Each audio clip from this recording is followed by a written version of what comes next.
Film की शुरुआत मार्गो नाम के स्टूडेंट को दिखाते हुए होती है। मार्गो एक सिनेमा थिएटर के कंसेशन स्टैंड पे पार्ट टाइम जॉब करती है। मार्गो की क्लोज फ्रेंड टाइलर है और वो अपनी प्रोफेसर की भी फेवरेट स्टूडेंट है। वर्क प्लेस पे मार्गो को रॉबर्ट नाम का एक बंदा पसंद है जिसकी हाइट लंबी और उम्र में वो काफी बड़ा है। वो फिल्म देखने से पहले मार्गो से स्नैक्स वगैरह खरीदता है और इस दरमियान मार्गो से बातचीत बढ़ाने की कोशिश करती है। वो चाहती है कि रॉबर्ट उसके साथ फिल्म देखे, पर वो खड़ूस मार्गो पे ध्यान ही नहीं देता। मगर एक दिन जादू होता है। रॉबर्ट खुद सामने से आकर उसका नंबर मांगता है। मार्गो तो इसी दिन का इंतजार ना जाने कब से कर रही थी। वो फटाक से नंबर दे देती है और फिर इनके बीच बातों का सिलसिला शुरू होता है। ये ज्यादातर टाइम टेक्स्ट मैसेज पे ही बातें करते हैं। मार्गो को वो क्यूट, स्मार्ट और फनी लगता है। टाइलर उसे डेटिंग टिप्स देती है कि वो सामने से रॉबर्ट को बार बार मैसेज ना करे और दिन में एक बार उसके टेक्स्ट को इग्नोर भी करे। टाइलर चाहती है कि मार्गो डेस्परेट ना लगे, इसलिए वो कई सारी डेटिंग गेम्स उसे सिखाती है क्योंकि ये मार्गो का पहला रिलेशनशिप है। नेक्स्ट सीन में मार्गो अपने टीचर के लैब में होती है और उनकी दी हुई काम को कर रही होती है। तभी रॉबर्ट मैसेज करता है। वो मार्गो को उसकी पसंद के स्नैक्स देना चाहता है, इसलिए वो कुछ ही देर में लैब के बाहर खड़ा होता है। ये चीज मार्गो को काफी स्वीट लगती है। वो उसे लैब में ले आती है। वो सबसे पहले उसे बताती है कि यहाँ रखी हर चीज लगभग 3000 साल पुरानी है, तो किसी भी चीज को हाथ नहीं लगाना है। रॉबर्ट उसके बात समझता है। वो स्टोरेज रूम देखने के लिए जाता है। इस वक्त मार्गो को थोड़ी नेगेटिव थॉट्स आने लगता है। वो घबरा जाती है। उसे लगता है कि कहीं रॉबर्ट सीरियल किलर तो नहीं। मार्गो भी स्टोरेज रूम में जाती है। वहाँ रॉबर्ट सवाल करने लगता है कि ये क्या है, वो क्या है। मार्गो उसके सवालों का जवाब दे रही होती है कि अचानक स्टोरेज रूम का दरवाजा बंद हो जाता है। मार्गो को लगता है कि रॉबर्ट ने दरवाजा बंद करा है, पर रॉबर्ट का कहना था कि ये हवा से बंद हुआ है। रॉबर्ट दरवाजा खोलने की कोशिश भी करता है, पर वो दरवाजा लॉक हो चुका था। मार्गो का फोन भी बाहर ही रह गया था। इससे वो काफी डर जाती है। इससे मार्गो ख्याली पुलाव पकाने लगती है कि कहीं ये सब रॉबर्ट का चाल तो नहीं है। शायद वो मेरी इज्जत लूटना चाहता हो। वो डरकर पागलों की तरह दरवाजा खोलने की कोशिश करने लगती है। इससे रॉबर्ट भी घबरा जाता है। वो दरवाजा तोड़ देता है, जिससे पास में रखी एंट कॉलोनी भी टूट जाती है। मार्गो तुरंत कॉल करके अपने टीचर को बुलाती है। टीचर काफी गुस्से में थी क्योंकि 17 सालों से वो इस कॉलोनी की देखरेख कर रही थी। एंट क्वीन भी मर चुकी थी, इसलिए मार्गो टीचर से माफी मांगती है। इसके बाद मार्गो और रॉबर्ट वॉक पे जाते हैं। इस दरमियान मार्गो बताती है कि कल से मेरी छुट्टियां शुरू हो रही हैं, इसलिए मैं अपने पेरेंट्स के घर जा रही हूँ। आखिर में मार्गो उसे किस करना चाहती है, पर रॉबर्ट उसे फोरहेड पे किस देकर निपटा देता है। इससे मार्गो रॉबर्ट को काफी स्वीट और जेंटलमैन टाइप का लगता है। मार्गो अपने पेरेंट्स के घर आने के बाद भी रॉबर्ट से टेक्सटिंग करती रहती है, इसलिए उसके पेरेंट्स को भी पता चल जाता है कि उनकी बेटी किसी से अट्रैक्टेड है। हालांकि वो काफी ओपन माइंडेड थे, इसलिए वो कोई ड्रामा क्रिएट नहीं करते। मार्गो अपनी छुट्टियां काफी अच्छे से एंजॉय कर रही होती है। एक रात उसे रॉबर्ट की याद आती है। वो उसे अपनी कुछ नॉटी फोटोज भेजती है, पर उसी वक्त से रॉबर्ट मैसेज करना बंद कर देता है। इससे मार्गो डर जाती है। वो फोटोज को छोड़कर दूसरी बातें करने की भी कोशिश करती है, पर कोई फायदा नहीं होता। छुट्टियों से वापस आते वक्त रॉबर्ट बस यही रिप्लाई करता है कि सॉरी, मैं काम में बिजी था इसलिए रिप्लाई नहीं कर पाया। अब मार्गो सोचने लगती है कि रॉबर्ट काम क्या करता होगा, मैंने तो कभी उससे पूछा ही नहीं है। वापस आने के बाद मार्गो सारी बात टाइलर को बताती है। टाइलर रॉबर्ट पे ज्यादा ध्यान देने से मना करती है। टाइलर का कहना था कि जब रॉबर्ट खुद एफर्ट नहीं डाल रहा है तो उसे भी एफर्ट डालने बंद कर देने चाहिए। मगर जैसे ही रॉबर्ट मार्गो को डेट के लिए पूछता है तो वो तुरंत हाँ कर देती है। रॉबर्ट अपनी कार से मार्गो को पिक करने आता है, पर इसमें भी मार्गो को लगता है कि कहीं रॉबर्ट उसे कार में गला दबाकर मार तो नहीं देगा, पर ऐसा कुछ नहीं होता। वो मार्गो को मूवी दिखाने के लिए ले जाता है। हालांकि मार्गो को उसकी मूवी टेस्ट पसंद नहीं आती। साथ ही वो मार्गो के साथ रोमांस भी नहीं करता, ना ही वो ज्यादा बात ही करता है। वो पूरी तरह से मूवी देखने में बिजी था। इससे मार्गो को रॉबर्ट काफी बोरिंग लगना शुरू हो जाता है।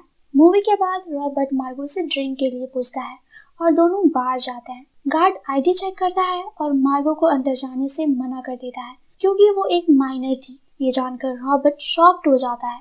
उसे पता था कि मार्गो उससे छोटी है, पर इतनी छोटी है ये नहीं पता था क्योंकि रॉबर्ट खुद 33 साल का था। ये सब सोचकर मार्गो रोने लगती है। उसे लगता है कि रॉबर्ट अब उसे छोड़ देगा, पर रॉबर्ट को उस पर और भी ज्यादा प्यार आ जाता है।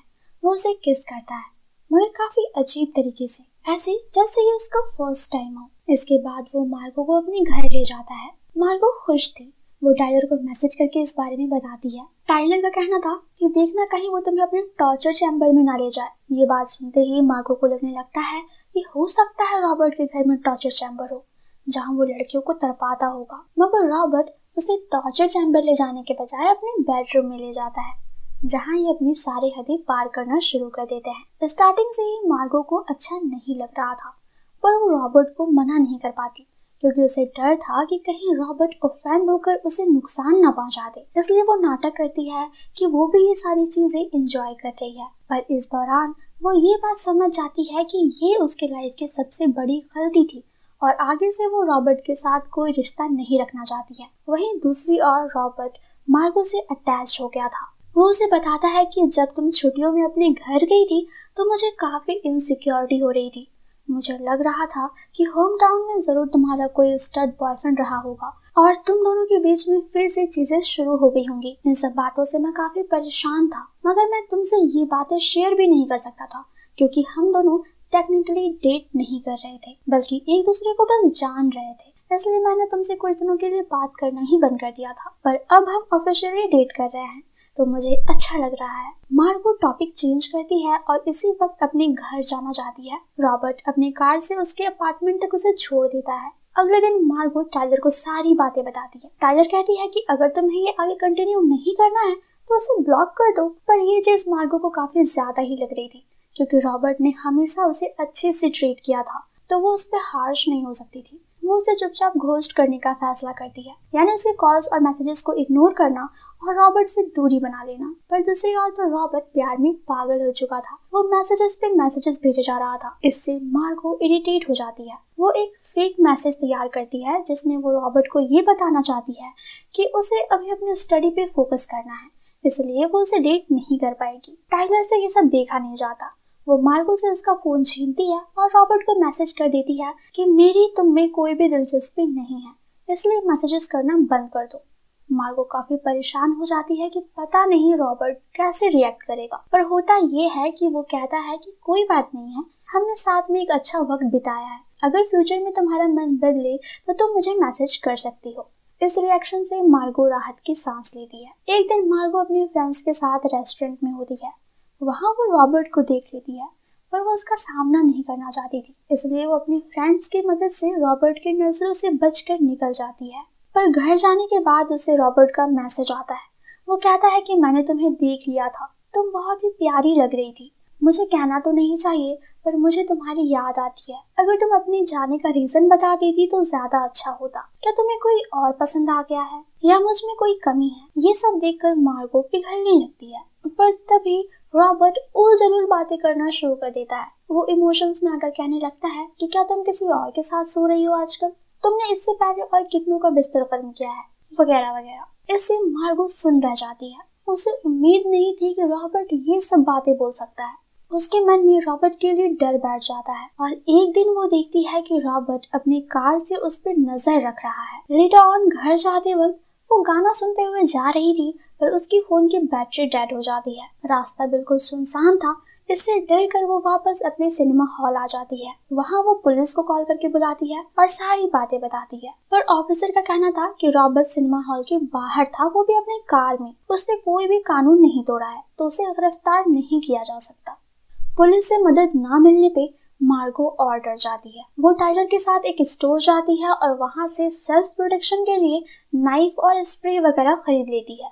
साथ ही वो ट्रैकिंग मशीन भी खरीदती है, जिसे वो रॉबर्ट की कार में फिक्स करना चाहती है, ताकि हर वक्त उसे पता हो कि रॉबर्ट कहाँ है, कहीं वो उसका पीछा तो नहीं कर रहा।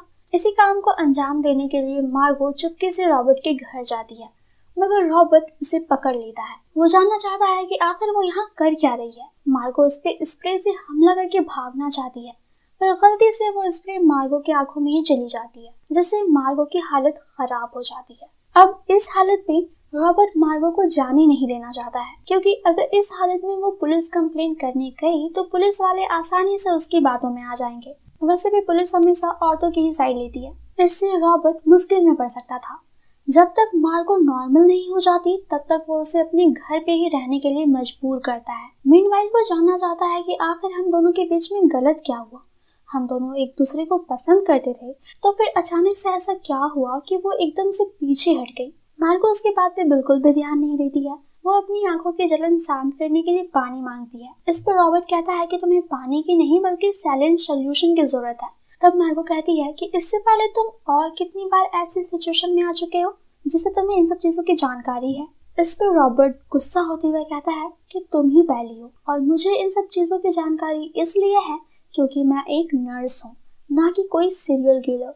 पर तुमने तो कभी मेरे बारे में जानने की कोई कोशिश ही नहीं की। इसी वक्त मार्गो रोने लगती है और कहती है कि मुझे वो सॉल्यूशन चाहिए। रॉबर्ट उसकी बातों में आकर सॉल्यूशन ढूंढने जाता है और इतने में मार्गो 911 यानी कि पुलिस को कॉल कर देती है।